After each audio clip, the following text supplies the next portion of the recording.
நாளைக்கான வீடியோ தாங்க வந்திருக்கு. வீடியோ வந்து சூப்பரா இருந்துச்சு அப்படின்னு தாங்க சொல்லணும். வள்ளிய வந்து கடைசி நேரத்தில வேதா வந்து கடத்திடுறாங்க அப்படின்னு தாங்க சொல்லணும். நம்ம இவர் இருக்கார்ல வேலன் வந்து மாஸா போய் காப்பாத்திக்கிட்டு இருக்காரு. அதெல்லாம் பார்க்குறோமா சேனலை மட்டும் மறக்காம லைக் அண்ட் சப்ஸ்கிரைப் மட்டும் பண்ணிருங்க. ஃபஸ்ட்டு எடுத்த உடனேயுமே ரத்னம் வந்து சொல்கிறாரு, ஏம்மா வள்ளி உங்கள் அம்மாவை எங்கே இருந்தாலும் வர சொல்லு, ஜானகி கூப்பிடு அப்படிங்கிற மாதிரி சொல்கிறாங்கல்ல. இந்தா கூப்பிட்றேன்ப்பா அப்படின்னு சொல்லிட்டு அவங்களுக்கு பார்த்துக்கிட்டோம்னா பயங்கரமான சந்தோஷமாயிருது. எப்படியோ வந்து நம்ம நினச்சது வந்து நடக்க போகுது அப்படின்னு சொல்லிட்டு அவங்க உடனே வந்து அந்த இடத்துல ஜானகிக்கு வந்து கால் பண்ணுற மாதிரி தான் காட்டிகிட்டு இருக்காங்க. ஃபோனை பார்த்தா சுவிட்ச் ஆஃப்னு வருது. என்ன அம்மா நம்பர் சுவிட்ச் ஆஃப்னு வருதே, கடைசி நேரத்தில் எங்கே போனாங்க அப்படின்னு சொல்லி மனசுக்குள்ளே யோசிச்சுக்கிட்டு மறுபடியும் ட்ரை பண்ணிக்கிட்டு இருக்காங்க. எத்தனை தடவை போட்டாலும் சுவிட்ச் ஆஃப்னு வருது. ஐயையோ என்னாச்சு அப்படின்னு சொல்லிட்டு திருன்னு முழிச்சுக்கிட்டு இருக்காங்க.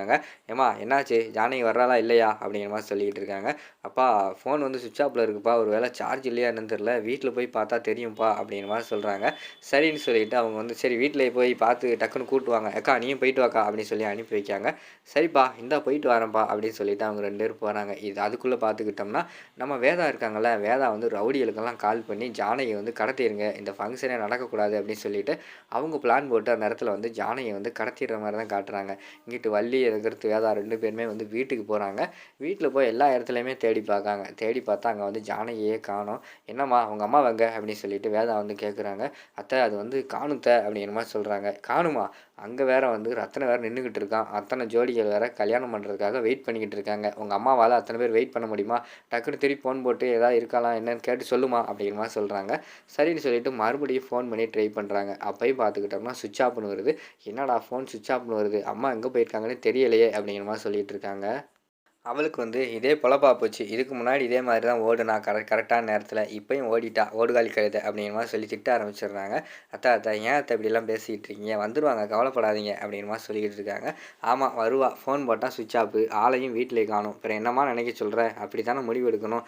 பேசாமல் வந்து இந்த ஃபங்க்ஷனை நிப்பாட்டிடலாம், மணி விழா ஃபங்க்ஷனே தேவை கிடையாது, ஃபோனை போட்டு சொல்லிடுறேன், அந்த ஃபங்க்ஷன் வந்து தேவையே கிடையாதுன்னு சொல்லிடுவோம் அப்படிங்கிற மாதிரி சொல்கிறாங்க. அத்தை கொஞ்சம் வெயிட் பண்ணுவோம், வந்துடுவாங்கன்னு சொல்லிட்டு எவ்வளோ வள்ளி வந்து சொல்கிறாங்க. சரிம்மா நம்ம வந்து இப்போ மண்டபத்துக்கு போவோம், அதுக்குள்ளே வந்து உங்கள் அம்மா அங்கே வரலைன்னா ஃபங்க்ஷனே கேன்சல் பண்ணிடுவோம், ஜானகி இல்லாமல் எப்படி இந்த ஃபங்க்ஷன் நடத்த முடியும் அப்படிங்கிற மாதிரி சொல்லிவிட்டு அவங்க அந்த இடத்துலேருந்து கிளம்புறாங்க. போகிற வழியில் வந்து நம்ம வள்ளி வந்து வேண்டிக்கிட்டே போகிறாங்க, எப்படியாவது வந்து அம்மா வந்துடணும் அப்படின்னு சொல்லிட்டு அவங்க அந்த இடத்துல வந்து வேண்டிட்டு போகிற மாதிரி தான் காட்டிக்கிட்டு இருக்காங்க. அடுத்து பார்த்துக்கிட்டோம்னா அங்கே போன உடனேயுமே வந்து ரத்தினம் வந்து கேட்காரு, அக்கா என்னக்கா ஆச்சு, அவளை கூட்டு வந்தீங்களா இல்லையா அப்படிங்கிற மாதிரி கேட்டவுடனே, ஏப்பா அவளை காணும்ப்பா, அவள் எங்கேயோ ஓடி போயிட்டா போல அப்படிங்கிற மாதிரி சொல்கிறாங்க. ஏம்மா இங்கே பாருங்கள், தேவையில்லாமல் ஓடி போயிட்டாதீங்க அப்படியெல்லாம் சொல்லிக்கிட்டு இருக்காதீங்க, அவங்க வந்து கோயிலுக்கு போயிருக்காங்க வந்துடுவாங்க அப்படிங்கிற மாதிரி சொல்லிக்கிட்டு இருக்காங்க. எந்த கோயிலுக்கு போயிருக்கா, அவள் எப்போ வர, நம்ம எப்போ ஃபங்க்ஷன் நடத்த அப்படிங்கிற மாதிரி சொல்கிறாங்க. மேடம் கொஞ்சம் அமைதியாக இருங்க, கொஞ்சம் நேரத்தில் வந்து வந்துடுவாங்க, இப்போ தான் கோயிலுக்கு போயிருக்காங்க, சாமி கும்பிட்டுட்டு கரெக்டான நேரத்தில் வந்துடுவாங்க, நீங்கள் ஆக வேண்டிய பூஜையெல்லாம் நடத்துங்க அப்படின்னு சொல்லிட்டு வேலன் வந்து சொல்கிறாங்க.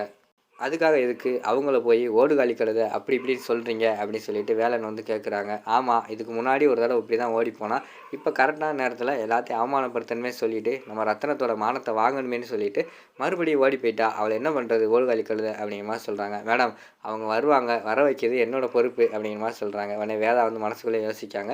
அவள் எங்கிட்டு கூடியிருந்து வருவா, அவளை தான் நான் தான் கடத்திட்டேனே, அவள் வர்றதுக்கான வாய்ப்பே கிடையாது அப்படிங்கிற மாதிரி சொல்லிவிட்டு அவங்க ஒரு பக்கம் வந்து சரிப்பா அதான் வந்துடுவான்னு சொல்லிட்டு ரத்தனமே சொல்கிறார்ல, அவங்க அம்மா வந்துடுவாங்க, நீங்கள் எல்லாம் நடத்துங்க அப்படின்னு சொல்லிட்டு அந்த இடத்துல வந்து வேதா வந்து சொல்கிறாங்க. அக்கா அவன் மட்டும் வரலைன்னா பெரிய அவமானம் போயிடும், பிறகு இப்போ நான் என்ன சொன்னேன்னு எனக்கே தெரியாது அப்படின்னு சொல்லிட்டு ரத்தனம் வந்து எல்லா ஃபங்க்ஷனுமே ஏற்பாடு பண்ணி நடத்த ஆரம்பிச்சிடுறாங்க. அடுத்த சீனில் பார்த்துக்கிட்டா வள்ளி வேலைன்னு பேசிக்கிட்டு இருக்காங்க. டேய் அம்மா எங்கடா போனாங்க தெரியலையே அப்படிங்கிற மாதிரி சொல்கிறாங்க. ஒன்றும் கவலைப்படாத, இந்த வேதா இருக்காங்கல்ல அந்த மேடம் தான் எங்கேயா கடத்தி வச்சுருப்பாங்க, அதுக்கு ஒரு பிளான் போடுவோம் அப்படின்னு சொல்லிட்டு அந்த இடத்துல வந்து நம்ம வேலன் வந்து பயங்கரமாக பிளான் போடுற மாதிரி தான் காட்டிக்கிட்டு இருக்காங்க. யார்கிட்டயோ ஃபோன்லலாம் பேசுகிறாங்க. இங்கிட்டு பார்த்தா நம்ம வேதா வந்து ரவுடியெல்லாம் செட் பண்ணிட்டாங்க. ஜானகி வந்து அங்கே வந்து அடைச்சி வச்சாச்சு. அதையும் மீறி அவள் வந்து இந்த மண்டபத்துக்குள்ளே வந்தானா நீங்கள் விடக்கூடாது, அவளை போட்டு தள்ளிடுங்கன்னு சொல்லிட்டு 4, 5 ரவுடிகளை வந்து செட் பண்ணி வைக்கிற மாதிரி தான் காட்டிக்கிட்டு இருக்காங்க. சரின்னு சொல்லிட்டு நம்ம இவங்க இருக்காங்கல்ல கவர்னர் வந்து அந்த ஃபங்க்ஷனுக்கு வந்து மாதம் என்ட்ரி கொடுக்காங்க. அதுக்கு முன்னாடி பார்த்தா நம்ம இவங்க வந்து என்ட்ரி கொடுக்காங்க. ஜானகியும் அதே டயத்தில் வந்து 2 பேருமே என்ட்ரி கொடுக்குற மாதிரி காட்டுறாங்க. ரவுடி பசங்க வேகமாக வந்து அந்த இடத்துல வந்து நம்ம ஜானகி வந்து அட்டாக் பண்ணுறாங்க. ஜானகி போய் கீழெல்லாம் விழுகுறாங்க. உடனே அந்த இடத்துல வேலன் நம்ம கவர்னர் எல்லாருமே சேர்ந்து அந்த ரவுடியெல்லாம் அடித்து தும்சம் பண்ணிவிட்டு நம்ம ஜானகியை வந்து மாசா வந்து உள்ளே கூட்டு வர மாதிரி தான் காட்டிக்கிட்டு இருக்காங்க. அதை பார்த்தோன்னே பார்த்துக்கிட்டா நம்ம வேதநாயகி இருக்காங்களே அவங்களுக்கு வந்து பயங்கரமான ஷாக் ஆகிடுது. திருன்னு முழிச்சுக்கிட்டே இருக்கிற மாதிரி காட்டுறாங்க. அதோட பார்த்துக்கிட்டிங்கன்னா அந்த எபிசோடு வந்து முடிச்சிடுறாங்க.